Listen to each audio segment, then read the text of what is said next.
Good morning, everyone, and thanks for coming. I'm Stephanie. I know most of you know me, but I do see a lot of new faces here today. So this is the vendor meeting for the city market and all of the Charlottesville markets. We are going to be on Meet the Farmer today. So I have plenty of wires, and everyone, if you have a question, please wait till the microphone gets to you so we can hear you, okay? We're going to have a little short video that's going to open our meeting today. Are we ready? Yep. All right. Well, since the market has done so well and doesn't seem to be in danger of being thrown out for development immediately, what do you think would happen if the market does start going longer? And there's been some talk of it going another month or maybe just continuing right on through till Christmas instead of breaking and having a holiday market. So it would pretty much run, I guess, from April to New Year. I guess it depends on how much product people are able to have at what point in time and how big of a gap you'd have. Yeah. The push for staying open has actually come from some of the produce growers. Well, I mean, anything's possible. I mean, that may be something that's worth considering. I mean, just trying to find the right location. And I mean, with all the, you know, there are lots of issues about where it is now, but it works, you know. Yeah. And so I guess you don't want to, if it's working, you don't want to change it and then it break apart, or the part of it that's not working right. Yeah. Or, you know, I mean, there are a variety of ways to look at it. And I think we've studied it every which way since I've been here. Right. Yeah, I know we tried one year to have the Christmas market down under the tent, the pavilion, and it was cold. All the cold air settled down there, and you couldn't actually see anybody walking down the mall. You didn't know it was happening. And it's surprising to me that it's a visibility. You know, a lot of people just come downtown and will wander and walk around. Yeah. And if a vendor is there, they'll pick up on it. If it's like way down the street, they don't. They don't. The city sees the value in the farmers market, and nothing's going to be done. You know, they're not going to sell the lot unless there's a home for the city market. Okay. I mean, they see the value and know that the market is so important to Charlottesville and the residents. So we're working on a conference for food processors now, and you know, I work with the extension Well, tell me about the food processors. I'm working with PEC and the extension office to try to create a conference.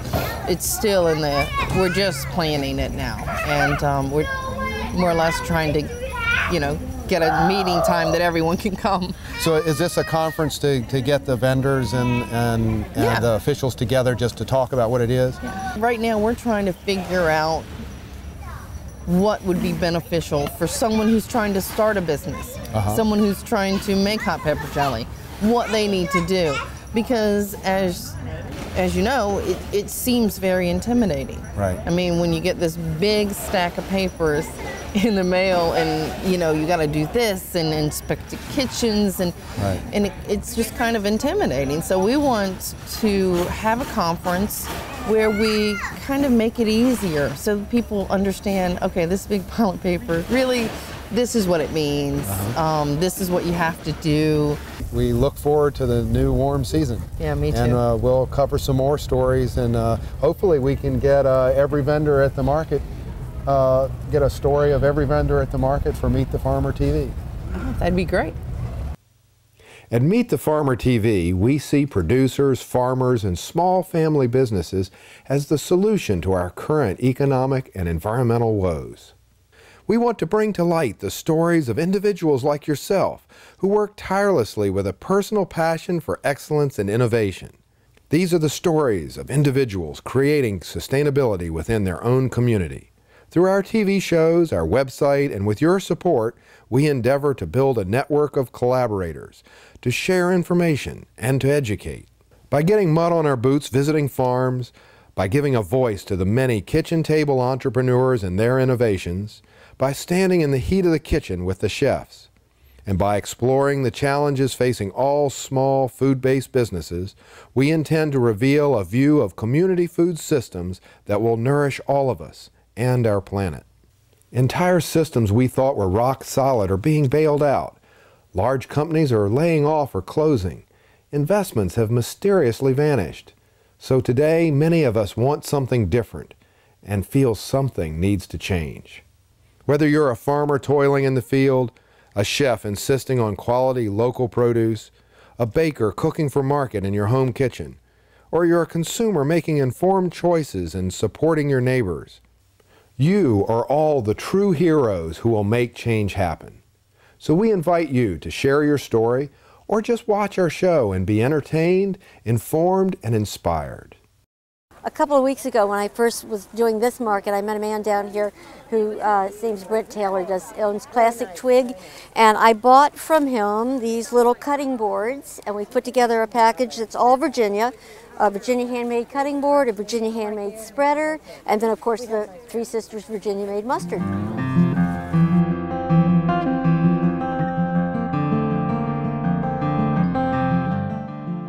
For additional information and extended versions of this program, visit our website, www.meetthefarmer.com. All right. So, Meet the Farmer TV. And you're all starring on it today. I did notice that my next speaker just came in. Dave Robichaud from the Virginia Department of Agriculture Marketing Department is coming to give us a little information on what they're going to offer this year. Good morning, everybody. We have a great day today. My name is Dave Robichaud with the Virginia Department of Agriculture out of the Division of Marketing. I guess my overall mission statement is just promoting the use of Virginia agriculture. I brought a couple things today. We have the Virginia Grown Marketing Program. It's basically to bring awareness to Virginia grown product. The department has not been immune to the state budget issues like everybody else. So some of our materials this year are limited, but I brought a order form. What we do have is free. There's some forms out there. We have price cards and banners and some other things that nutritional brochures that you can put out by your stand. We also do a little newsletter that you can be a part of. We also are involved with the Virginia Farmers Direct Marketing Association, which is an association to promote the use of Virginia agriculture, and they have educational stuff. You can belong there. Cynthia Childs from Childs Orchard and Carter Mountain, she's on the board of directors. And I just want to say that never has there been more interest and awareness in locally grown produce. So I know y'all are excited. It should be a fantastic season. You should have lots of demand for your product. And as always, if there's anything on the marketing side that I can do or the agency can do, unfortunately I ran out without my cards today, but you can contact Stephanie and she can get up with me, or if you want to give me your card, I'll follow up with an email. But I hope you all have a great 2009. Thank you, Dave. Whoa. These are all up at the front. Okay. Out on the table where On the table. all the stuff is? All the stuff. We've got lots of information on the table outside. I don't know if you all saw it, but it's probably pretty overwhelming, the amount of stuff that we have out there for you. But if you are just looking for something in particular, Lucy or I can help you. So next we have Market Central. And is Cecile or Kathy or both?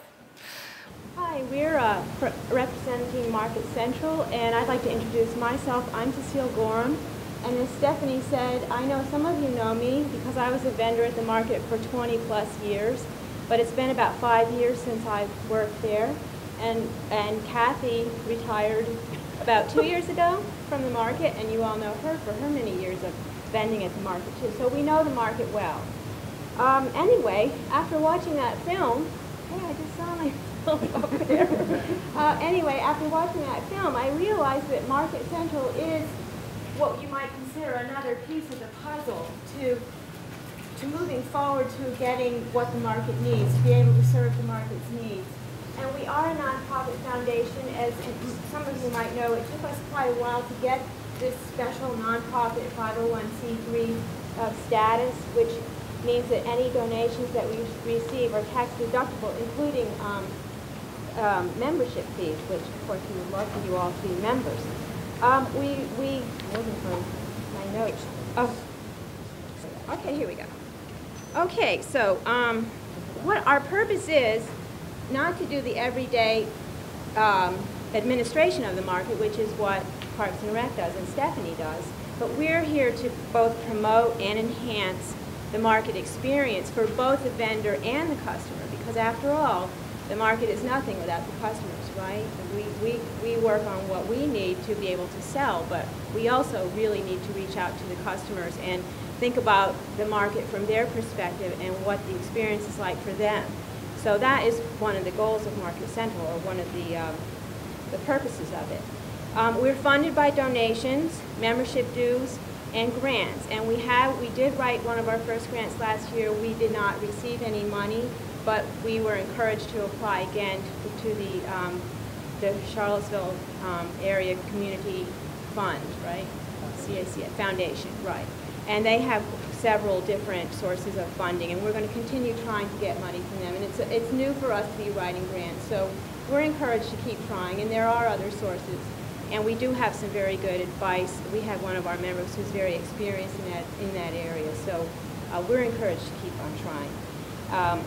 Anyway, this past year, one of our major goals was to write a newsletter, which we did. We had three issues that came out during the market, and we hope you saw them. They're available on a website, and they're available in paper because, of course, our customers don't always get the same information that you as vendors do. So we're trying to make it available as much as we can. I've got a couple issues. If anybody hasn't seen them, I'll put them up on that table where some of the other information is available.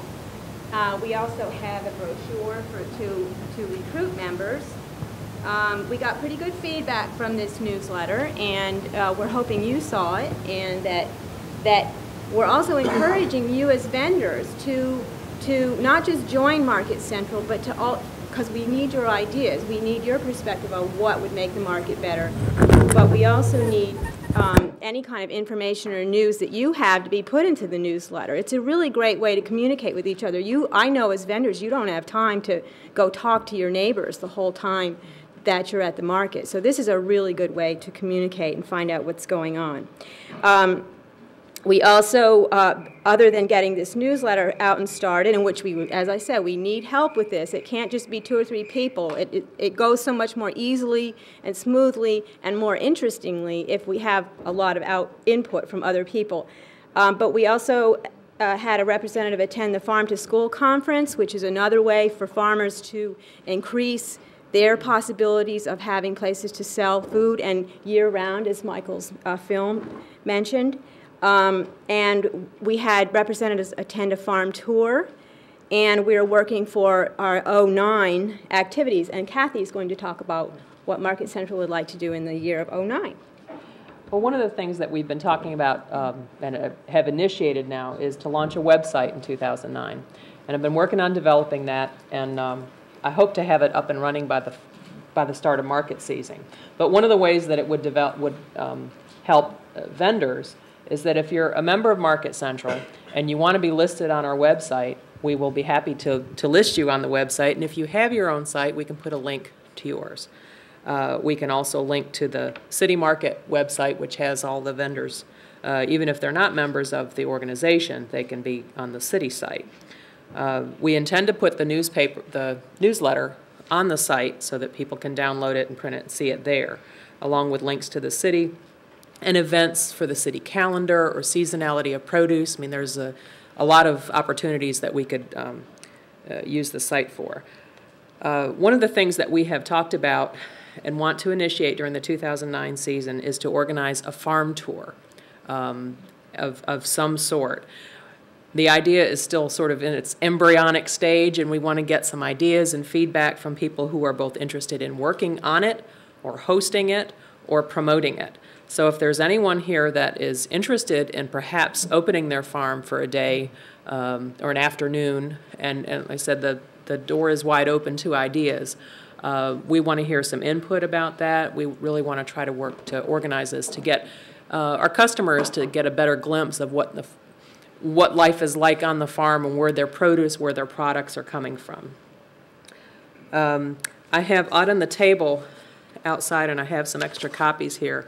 Our annual meeting is coming up in 2 weeks, and we have an invitation for the annual meeting.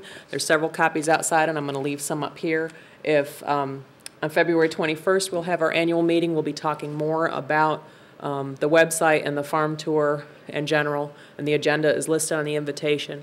We would love to see, many of you are already members, and we would like to see more. And I hope that you'll consider joining. And if you have any questions about it, Seal and I will be here throughout the meeting, and we'll talk with you afterward. Thanks for listening.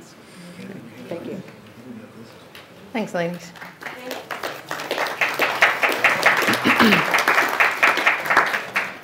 Well, listed next on the agenda is JABA, and they actually are not going to be here today.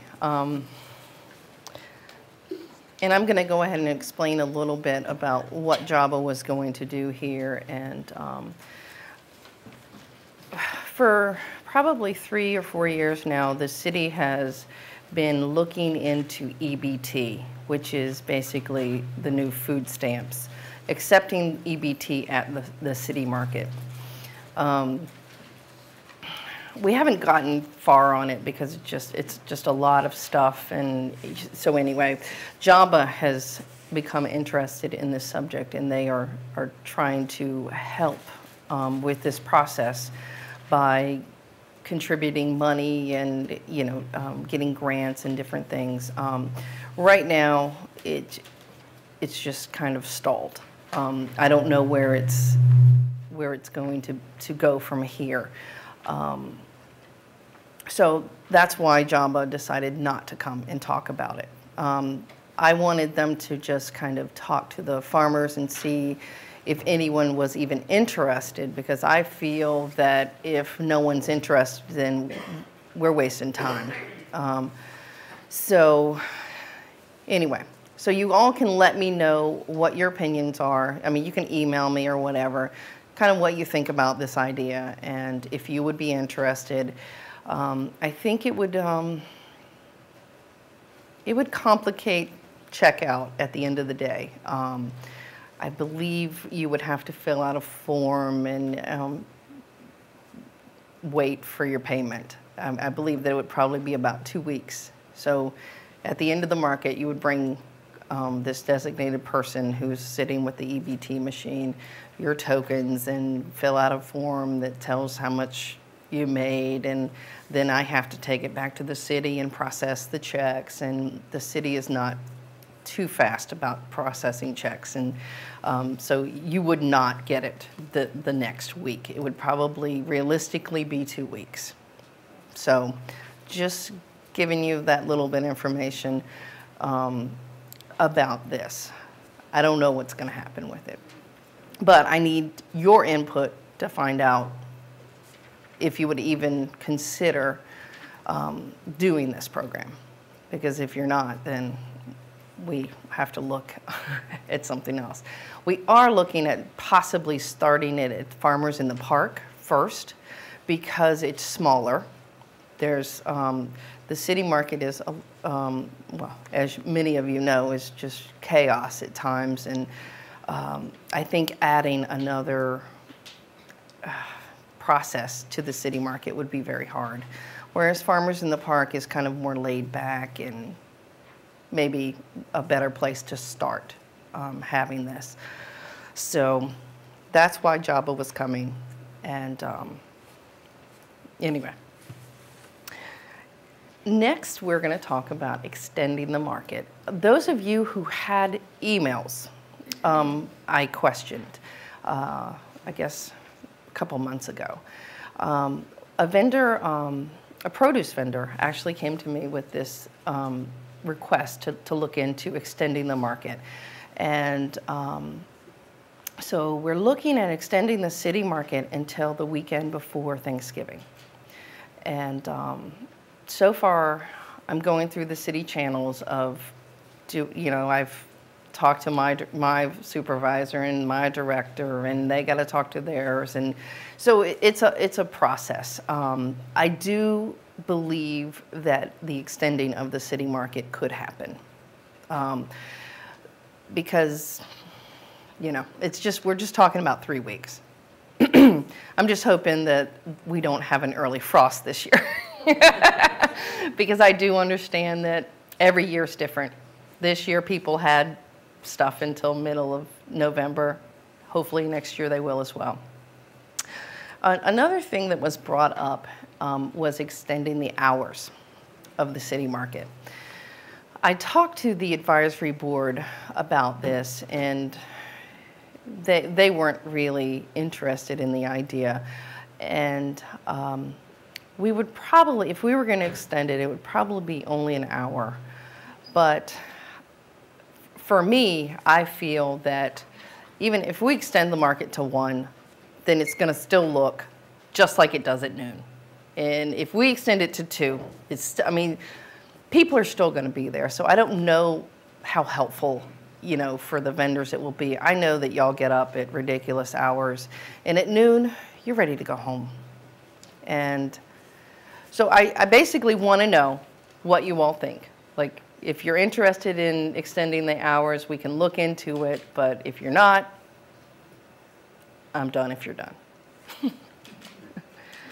So, what do you think? I think in the heat of the summer, going at 1 o'clock, that's like torture. Yeah, I agree. Yeah. That leftover stuff, to sell the leftover stuff. Maybe, I don't know. 2 no's. Yeah. 3 no's. I have to agree with you, especially produce. Well, your lettuce doesn't look so good then, does it? Pitiful at 11:30. By 1 o'clock, it's soup. Right. Oh, sorry. People that want to speak. I forgot. I'll throw it to you. The mic's coming to you. Well, I support till 1. Do you? I do. I think, it's full at 12 and people are still shopping, and I just feel like another hour would be great for a business. And I understand that, but I feel like at 1 it's going to be the same as it is at 12, and then we're going to, it's... Well, what does that mean? What does it mean? Meaning, we're not going to solve our problem of it being so packed at noon. It's still going to be packed at 1, and then we're going to be 3 o'clock getting out. I thought the reason you want to extend it is to make an hour's more income. Well, That's what I was thinking. yeah. Well, and I believe that that's who mentioned it, that was their intention. I'm just asking what people think. What if we did something like we extended the hours in the spring and the fall, and in the summer we cut back because of the heat? To me, that's confusing. We need people to know that we're open. Because how the customers aren't going to know, and then it's July, and they're like, "I thought you were open to 1," and then we have to go, "No." So, to me, it's confusing. But if we have enough that are interested in doing that, we can look at it. And during the holiday market, we all we were able to go home whenever we wanted to. Is it important during the summer market that there is a succinct stop? Well, you can't leave the city market until afternoon, because the city market is very different than the holiday market. You can barely move at times because of customers, and we can't have people driving their cars. See, a lot of people park in their parking space, and you can't back out because there are little kids running around, and so it's kind of scary when people. We do have vendors that leave at noon, and it's always a scary thing to watch it happening. Anne. As an artist vendor, I would be willing to stay until 1 and would like to. However, I do recognize the problems with the food vendors. I had thought about doing it seasonal in the spring and the fall, but I also recognize that that causes confusion. So sitting here thinking that maybe open to one weather temperature permitting, or something like that. And I also recognize the fact it just might not work, but I wanted to say I'm in favor of it. Okay. So we've 2 in favor? Am I right? Have I lost count? How about by a show of hands? Yeah. What count? You counting? All right. Those in favor of staying open till 1.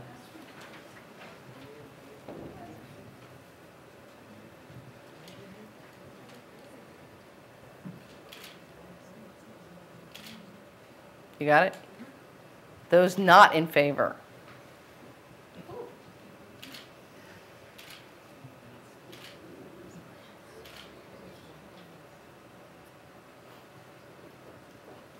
Got it? Okay. It was what? The no, they want. Okay. 33 no's and 26 yes. Okay. So, Are we loud? no.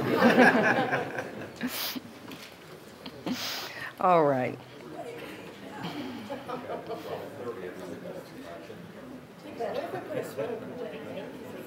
A swimming pool would be nice. Yes, Ann? We need the microphone. Mic boy.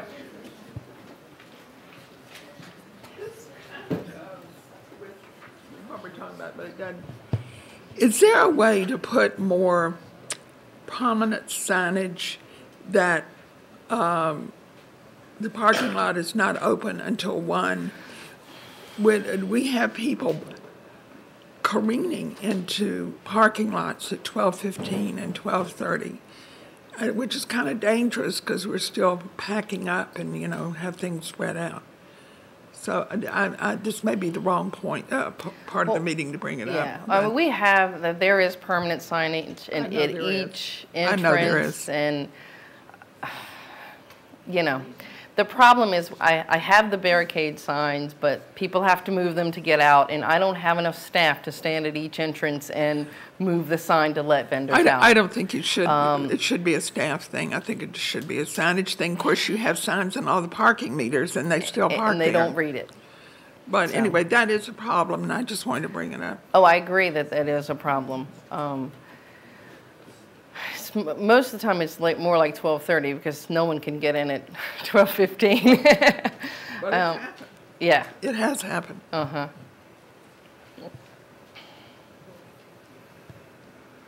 So I'm not sure if we have a solution for that problem. I know that is Michael has done all that he can do to block off the one entrance so that people can't get in, and you know people still drive around it. So. Isn't this a policing problem? Yeah. If somebody got hurt, then they'd start enforcing it. Yeah. So why do we have to wait till somebody gets hurt? Well, I can talk to the police and see what they can do, you know. But that it may be kind of like the towing of the cars. I can talk to them and talk to them and talk to them. And the cars are still not getting towed any faster. So we have had Hiawatha stop people and tell them they had to move, and we have also had damage where people ran over product that was being packed up. And I know there was at least one case that a toddler or small child was almost hit by a car. So it is definitely, we're one of the last people packing up. So I see the most of that. It's sort of a feeding frenzy as soon as people see those empty spots. And they will literally run over you trying to get to a parking spot, and they can get pretty objectionable when you tell them they're not allowed to park there yet. that is true. I've experienced that a lot. So it might help if Yeah, if the I mean, we beat can cop talk just hung to around a little them. longer at that time. I wish Hiawatha was still on duty. Unfortunately, he no longer does the downtown area, so we actually have another police officer that's been very good, that he comes out and tickets people for dogs and Do we maybe need volunteers, and is that something that Market Central can organize, maybe, like getting market volunteers in the community, or I don't know. Yeah, I mean, those could be people can't who speak could for stand Market at the Central. barricades and put them back or move them for people to get out and something like that. And they could also just help with whatever other tasks there are that you guys can't handle. Yeah. Well, I think that's a good suggestion because, you know, I think you all know that I'm writing receipts at noon, and I'm not done till 1:30 writing them. So I can't police 3 entrances. Because that's pretty much what we have. And that brings up another point. I don't know how many of you have driven past the City Market parking lot lately, but they have closed 2nd Street. And that is holding the brick for the downtown mall. I had a meeting with the construction company, and they have told me that they are going to try to move their fence back before the market starts, because that is crippling to the market to not have that entrance at the bottom, or the exit at the bottom of the hill, because pretty much that's the only entrance exit that you can get in or out of at noon. So hopefully they're gonna do that for me. Otherwise, I've asked them to come out and help me get the vendors out of the parking lot. So we'll see. Stephanie. Yes. To go back to the using volunteers to check the entrances, I wonder if it could be a 2-pronged approach, if you can get the police to have someone there, you know, until 1 o'clock anyway, and then maybe the vendors and/or is it possible, is there a college student organization or something that might be interested in having some, you know, people there at that time? Because they'd only have to do it for 30 minutes to an hour. Well, probably more like an hour, but yeah. So because maybe just a thought. It's posted till 1, so that people can't park until 1. So after 1, I guess we'd have to let them park. Yeah, it'd be fair game after that, but whether I want to or not. Right. So, but I think that's a good idea too. But we just need someone at the entrances not letting people park, because you're right, they come flying in there to get 1 space, even if it's just 1 available space in the whole lot. Anything else? Or should we move on?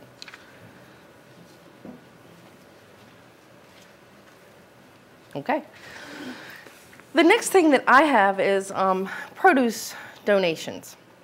This we've done for, I think, 1 full season, if not a little of the season before.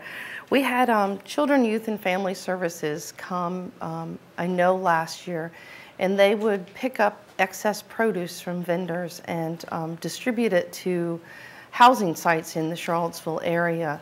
And they actually have been kind of teaching the people how to cook the produce, and it's been pretty nice. It's a nice little program that we've started, and it's really kind of my way of, because I feel like there's no use having an EBT system if people don't know what to do with the food.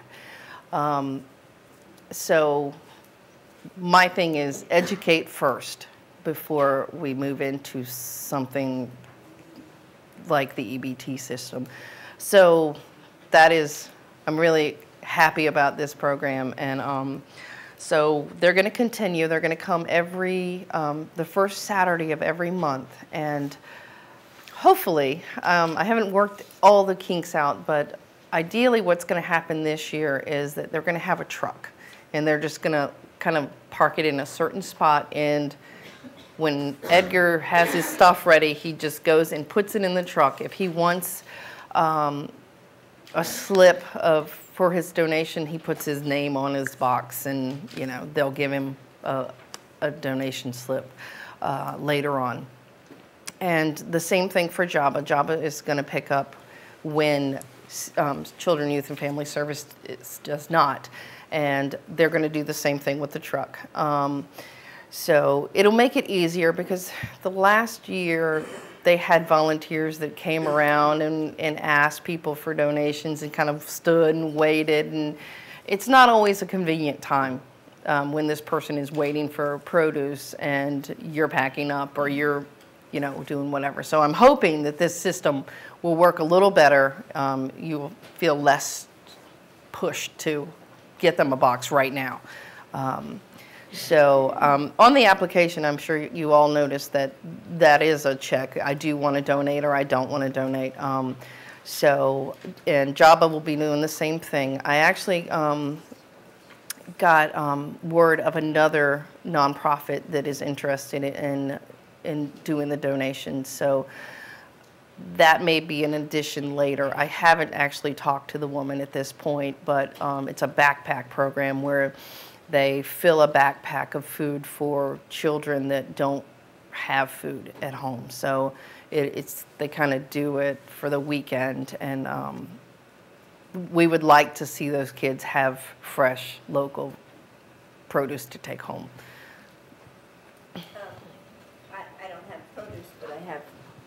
I don't have produce, but I do have baked goods that are perishable, and I'm happy to donate some when I don't sell it outside of the. And that you're welcome to do that. I just didn't never know about this. Yeah, well, the problem is it was kind of a small little program that they could only take so much. So we only There's always room for a pie. That's true. In your refrigerator, right? Well, I also think that if we can help out our community, I think with the state of our economy, it's coming down to a community-supported systems, and I think we're going strong. We're great. I think the city market is the best thing. Can we somehow support those that have less than we do? In a meaningful way that makes an impact, that sort of gets other communities to look at us and say, wow, we want to do this too. Yeah, which is exactly what I'm trying to do with these donation programs, because I feel like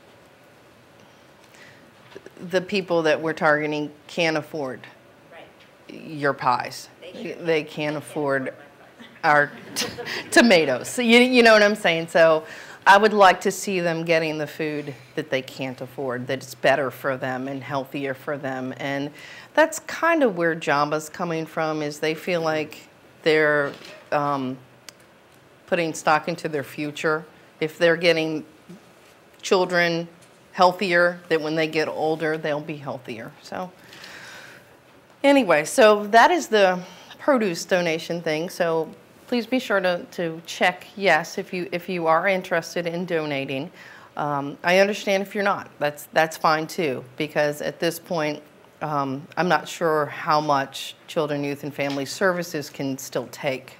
I think they just have like a regular refrigerator, and a lot of the stuff they're getting needs to be refrigerated. But JABA can take whatever we give them.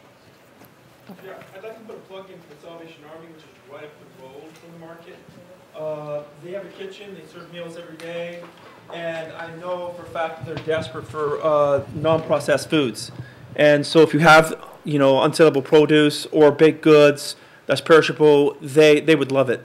I cater, and when I have leftovers, I take to them. They're very appreciative. You also get a tax-deductible donation form because, they're a 501c3 too. And they're just right up the hill. Right. And we have a lot of vendors that do that now. I do know that they do Salvation Army. But you have to take it there. I mean, that's the difference. And I don't know if we could work with Salvation Army to have them come and pick up at the market. We may. Do you know someone there that we could contact? Just go into the kitchen and just Okay. have food there. And I think they will. Yeah, but what I'm saying is, can I call someone and say, would you be interested in doing this? Like coming to the market and picking up? I don't know who you would call that. Okay. Okay. Did we get anywhere with Java providing a truck?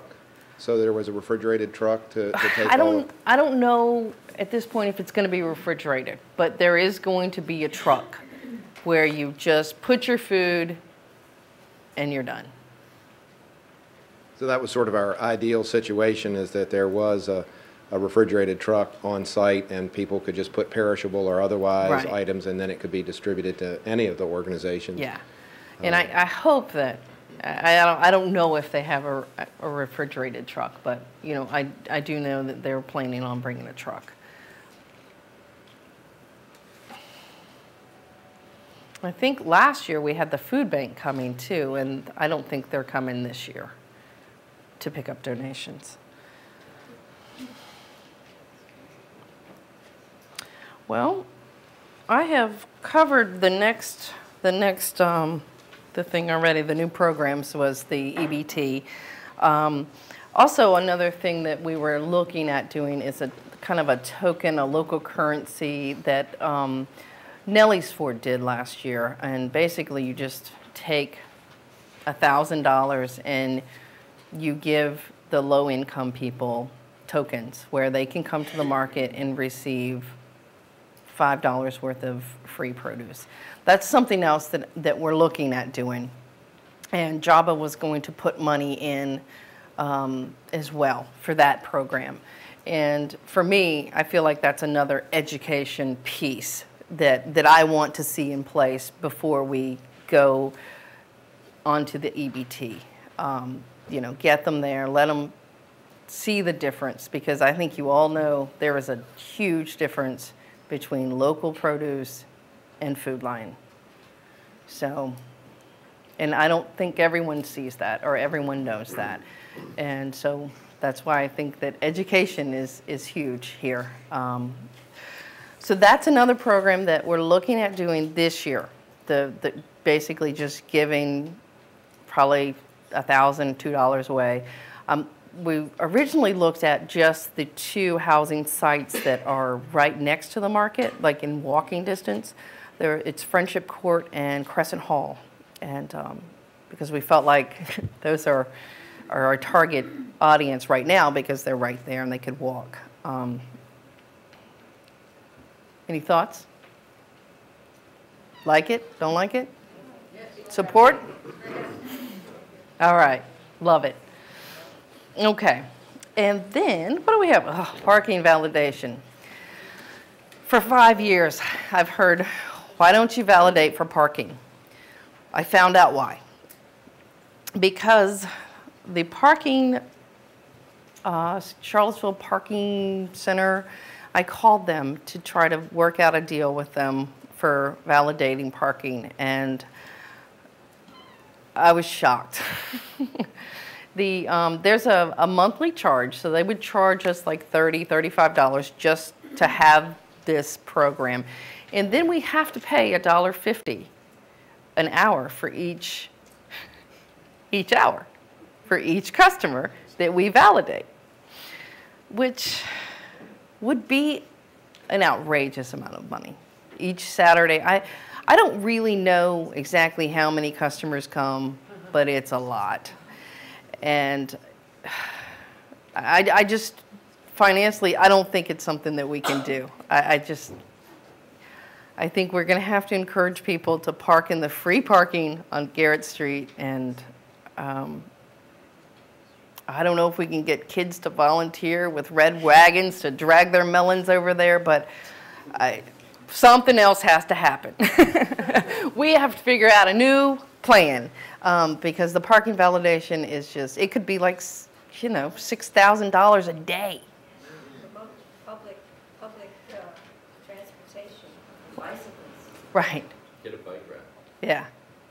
So anyway, so lots of people have said, why don't we validate? And that's why. Because it would be an outrageous, I mean, thousands of dollars every Saturday. I just want to add a little bit to that in terms of history that some people here might not be aware of. But when the market used to validate or offer the low parking. Get you on here. Start again. When the market used to offer free parking, CPC only charged 40 cents. And the year that it more than tripled was, I believe, the year that the vendors said, we don't want our money going to that, and we want to city council and, you know, talk to them about changing it.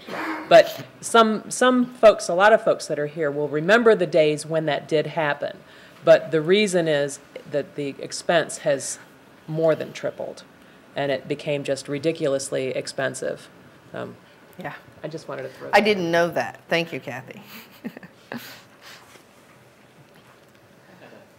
I had a question just about the that sort of open field between Garrett Street and the railroad tracks. That seems like sometimes it's roped off and sometimes it's not, and sometimes vendors park there. And I just wonder what the official rule is about that, or because I feel like if we knew that vendors could all park there, that we could. You know, I use up a fair amount of customer parking just with my big van on the street, and if we knew we could park there, then that would help. I think Megan may have an answer for that. About that spot a little bit. It's owned by Charles Lewis. It's owned by Charles Lewis. He's a landowner in Charlottesville, and he's very generous with his space. And he has told me that as long as it's hasn't been sold, that it's available. He'll let people park there. So you can also contact him if you need his number. I'm happy to pass it on to you. He's really willing to share his space. So it doesn't belong to the city. It's privately owned. Yeah. I feel like if vendors made a point of parking there, that could free up a lot of parking for customers. Yeah. And I think that's another thing that's really important, that I think that we as vendors and managers, we need to think about where we park.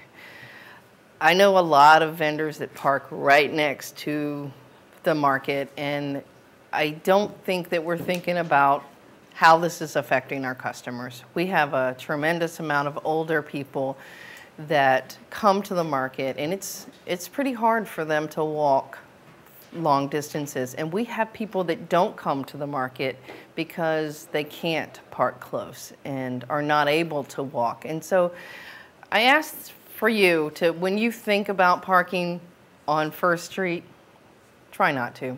Just leave that for a customer, because that's our bread and butter. You know, if they can't close, they're not going to buy the watermelon and the cantaloupe and the, I mean, because it's too much to carry. So if you can, park further away.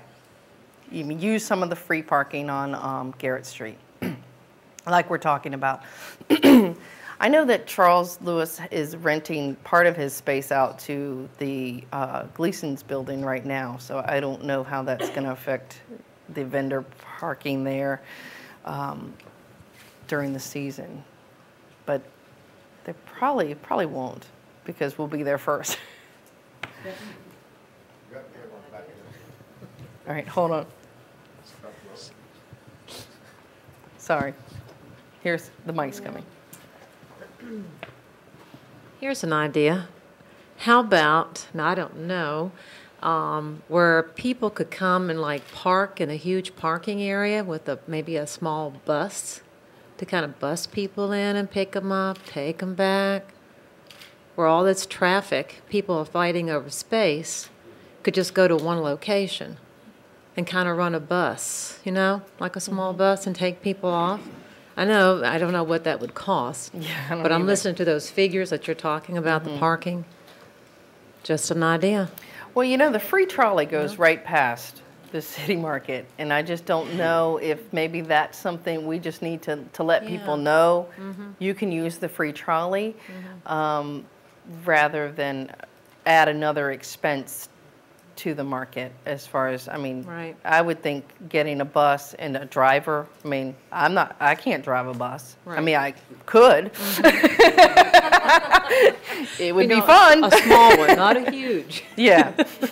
But that would make it so easy, wouldn't it? With all that? It would, but you know, there's so much. I mean, the bus line is right on our I mean, people. We need to get people to take the the transportation that's available because it's right there. Idea.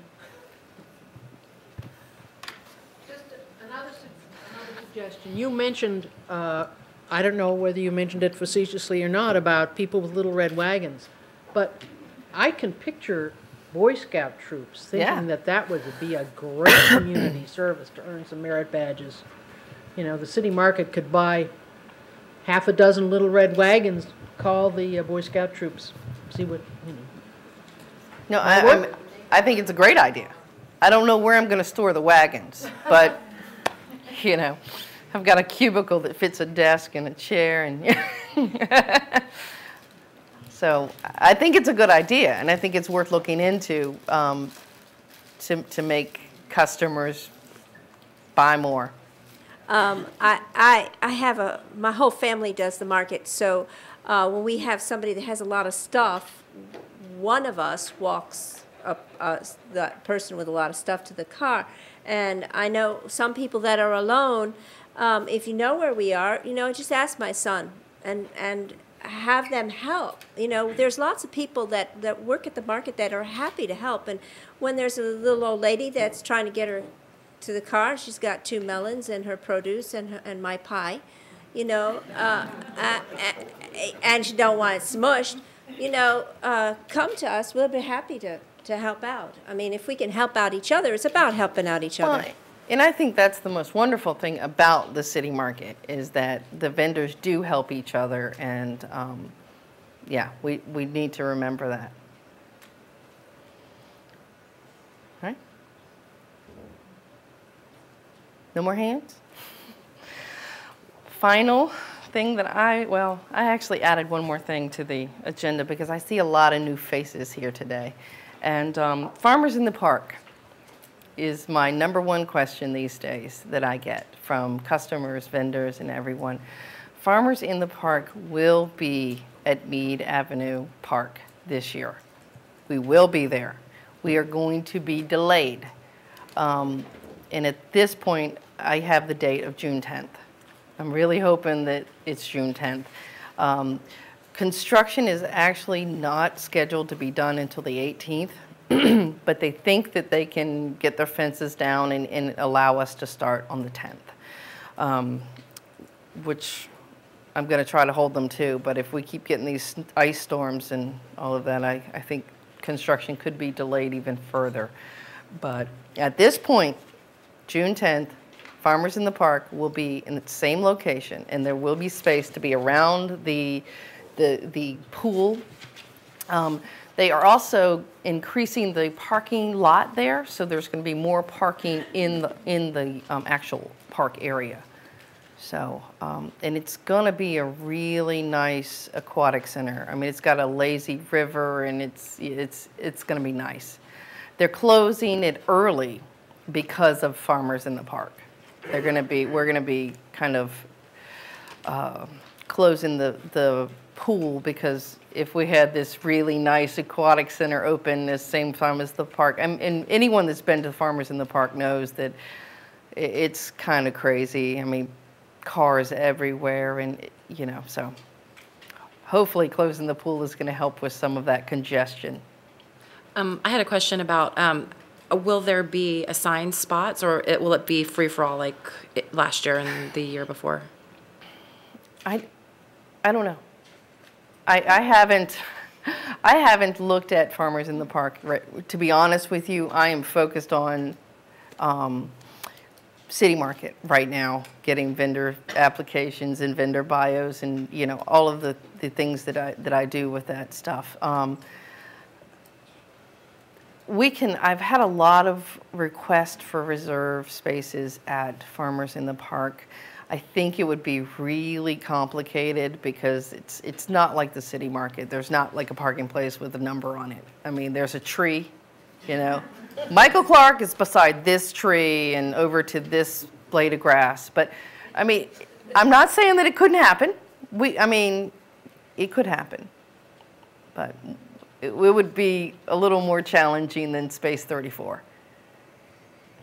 With the construction that's going on, is there a possibility of us getting electric that we weren't able to get before?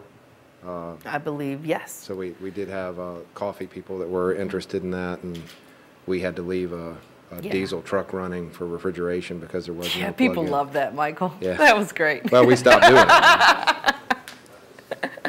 it. Yes, because the pool is now moved to the front where we are located. So we're going to be right next to the building. So yes, I believe that Do we it have to, would do we have be- to petition maintenance or something to have that put in before they finish the construction? I don't think so. I will talk to my director and see what. I've seen some sketches, but no electrical diagrams. So So if they could just duplicate what we have at the Water Street lot, that would yeah, be we an probably idea don't of even what to need do. that many. But we'll see. I mean, I'll find out if there is, because I'm sure we can plug in a extension cord and feed it through a fence. You know. I know a guy that's very handy. And so, because I have so many new faces here today, I wanted to talk a little about the city market and how that basically all of our spaces are reserved. And so right now, I've got out applications for the reserve vendors. So they're due March 2nd, all applications. If I get it on March 5th, then you have just given up your space, because, you know, I sent them out a long time ago. We gotta move on this. So basically, the reserve vendors that have the space last year and the year before have first dibs on those spaces, and any space that comes open, say somebody stops going, which to be honest with you doesn't happen a lot. We don't have a lot of turnover at the city market. But if I have a space that's turned over, then I first look at non-reserve vendors that have been coming, because we have non-reserve vendors that have been coming for several years as non-reserve vendors. And so I look at them first. And of course, then I look at what does the market need. Because I feel like that's what I have to do. And, you know, I'm sorry to that non-reserve vendor that's been coming for 8 years, but if I don't need jewelry, then I can't add another jewelry person. I need to add the bread person or whatever it is that I have to look at what I lost. So that's kind of how the spaces work at the city market. But non-reserve vendors, basically, you can come. I'm not telling you that there's no way you're getting a space. There is a way to get a space. It's just not every week you don't have a space, and not every week you have the same space. You basically call the week before on Saturday at noon, and you leave me a message on my voicemail and tell me your name and that you want a space for next Saturday. And when I get spaces, most of the time, most people let me know in advance. Some people don't. But then I call according to who's first on the list. It's, you know, straight down the list. And if I have a space, I call you. If I don't, I don't call, because I can't call 35 people every week because I don't have time. So if you don't get a call from me, that means I haven't gotten a space for you. Sometimes it's as late as Friday when I find out. I know this works for crafters, but it doesn't work for farmers. So if I don't know you, call me and say, I'm a farmer, you know, or let me know what you have, because if you have cut flowers and I'm calling at 7 p.m., I'm skipping over you, because I know you're not going to be out there cutting flowers until midnight to come to the city market. So, you know, that is important information for me to know what you have as far as a non-reserve vendor. I can't think of anything else. Do any of you new vendors have any questions for me that I could answer for you? A simple question. Are there restrictions about covering the panels? I mean, does it have to go to the ground? It's supposed to go to the ground. And color? Am I strict? No. finish. She asked if there were restrictions for the covering of the table. It looks best if you have a tablecloth that goes to the ground and it's not showing all of your boxes and whatever underneath your table. Display is huge at a farmer's market. I mean, you know, you can have your stuff just thrown on the table, but people are less likely to come and look at it if it's just a chaotic mess. If you have a beautiful display of baskets and cookies or even basil, I mean, it's just much more inviting to people. So when you come to the city market, you need to think about display. How am I going to display my items? And throwing them in a chaotic mess on the table is not the answer. Stephanie, do you want to mention your site, the manager.citymarket, charlottesvillecity.com, for people to get if at 5 a.m. you're trying to find out is there a parade or a weather issue with the market, you were going to post some stuff there so people don't always have to call you for general information. There'd be a critical post there. Michael Clark created a CharlottesvilleCityMarket.com several years ago. And this year he created me a new blog. First of all, he had to tell me what a blog was. But now that he's educated me on the blog, I'm actually posting information to this blog. So a lot of the stuff that I've talked about today is already on the blog. So if you go to CharlottesvilleCityMarket.com, it says on there, new manager's blog. You can actually click on that, and it's got a lot of this information, including the applications and all of the things that I've sent you. I also think, Michael, you can sign up to get emails when I post something new. Is that correct? Yeah, you can, if you register, subscribe to the blog, you'll get an email every time Stephanie makes a post. And then there are fixed pages for information. All the documents that you have are on a PDF so that you can download them if you need an application or you know somebody else that needs one or somebody new wants to join the market or wants to find out about that. But we wanted to create and also you can put comments so that if you've got parking issues or things you want to share, it's a good way to get information into the city and to Stephanie. But we wanted to create some electronic format so that if at 3 or 4 a.m. you have a question and you want to find out something that would be applicable to everybody, like the markets, at the holiday market, it's snowing, are we still going to be there? Stephanie can post that any time, and you can check on it as long as you have internet access. Mm-hmm. Oh, and something new just came to me, so I thought I was almost done, but I just thought of something else.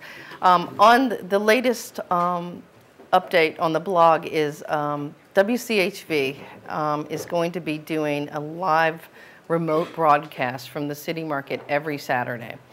It's going to be hosted by Mark. I don't want to slaughter his last name, but he's the owner and head chef of L'Etoile Restaurant.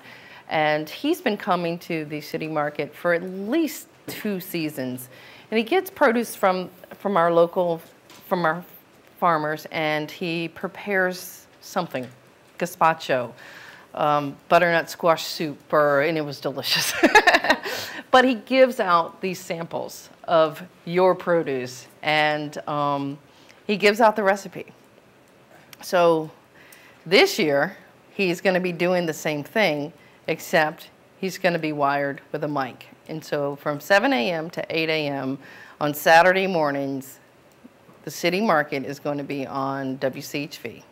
And each week we're going to be talking to farmers and customers, and so it's pretty interesting. I'm pretty excited. I don't know what to think yet. So I'm not sure when they're going to start because there's not as much produce in April as it will be in May. So I gave them one idea of using the meat vendors the first month of April. Yeah. So, pie. This pie lady, huh? So that will be happening this year, and so I will update the blog when I have more information of when they're starting and stuff like that. I can't think of anything else. I think I've covered it all. Any questions? Anybody else want to say something? I feel like I've talked enough. Okay, yeah, I will. This year, we have a new vendor bio that I've started for farmers. I'm starting just with farmers because I have limited time to do things. And so I feel like if I get the farmers done this year, then I can move on to the other vendors next year. Basically, it's, can you get me one of those?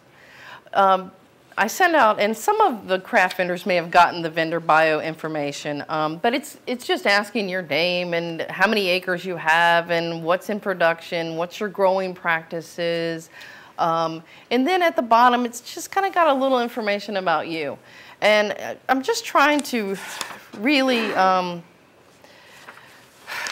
it's for the customers.